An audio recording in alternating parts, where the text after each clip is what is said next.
and you don't seem to understand. A shame you seemed an honest man. Hello and welcome to another travel vlog.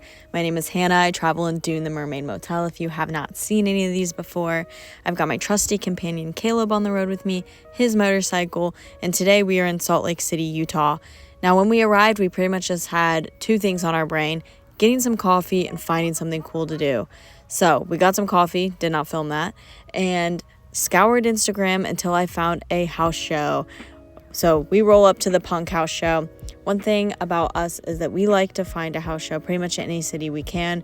The beauty of a house show is it's like a house party and a concert in one. You get to hear some amazing live local music, meet cool people, and if you like that scene, it's the perfect place to make some friends, even if it's just for one night.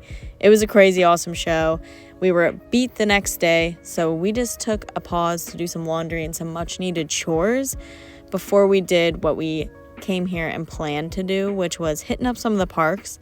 My favorite stop in Salt Lake City is actually an hour outside, and it's this amazing hot spring called Fifth Water Hot Springs.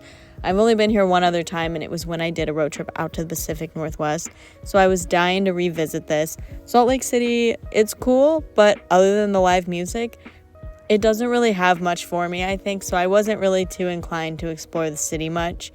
But this spot is a must if you're in the Salt Lake City area. Take a second and look at this section of the water here and tell me that is not Glacier Freeze Gatorade we're looking at. I cannot believe that my eyes were really seeing that and it wasn't a Photoshop picture on Instagram. Wow. And then also, wow, the fall foliage in Utah.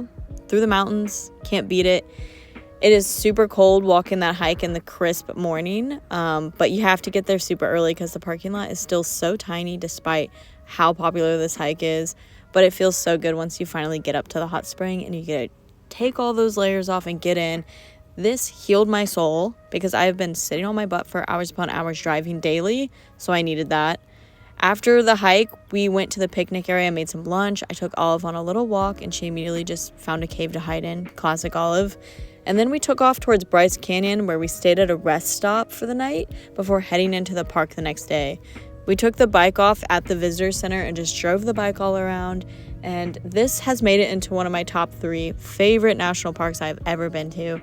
Wow, I feel like I'm living in prehistoric times. I cannot believe this place is real. We hiked the Navajo Loop through Queen's Garden Trail. That's about 3 miles. And if you take Wall Street, I guess Wall Street isn't always open, but it was open when we were there.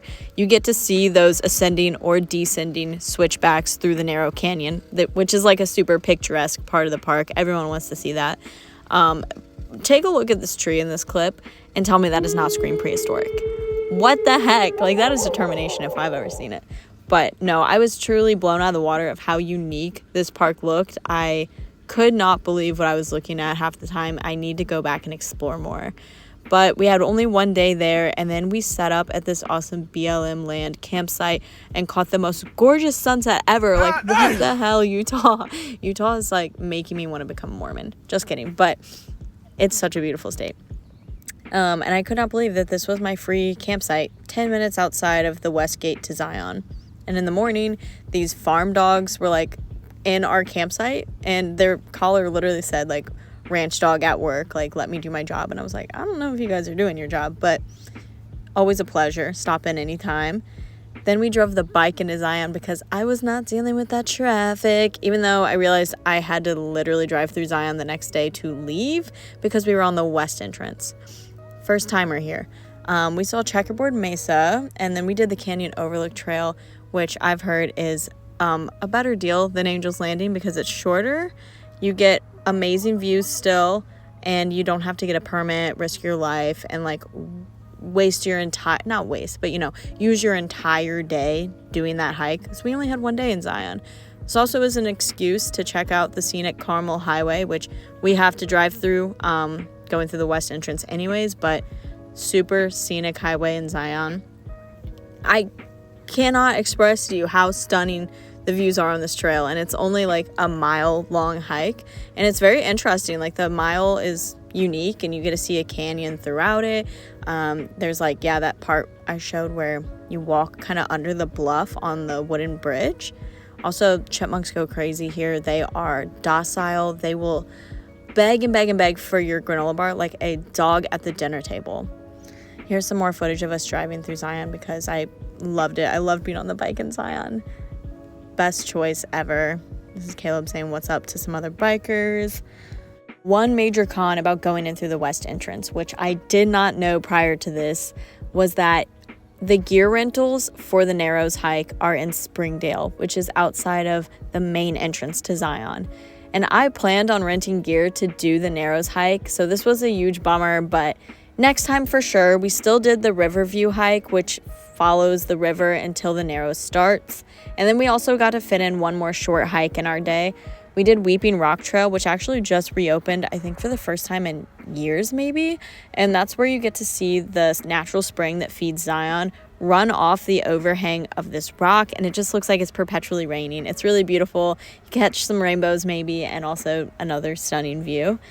And then after a long, long day, we took the scenic highway back out of Zion towards our campsite. This is the view from our campsite. If you like walk through the trees, crazy, right? And then we had another fire before hitting the road again in the morning. Thanks for watching, and I'll see you in Vegas.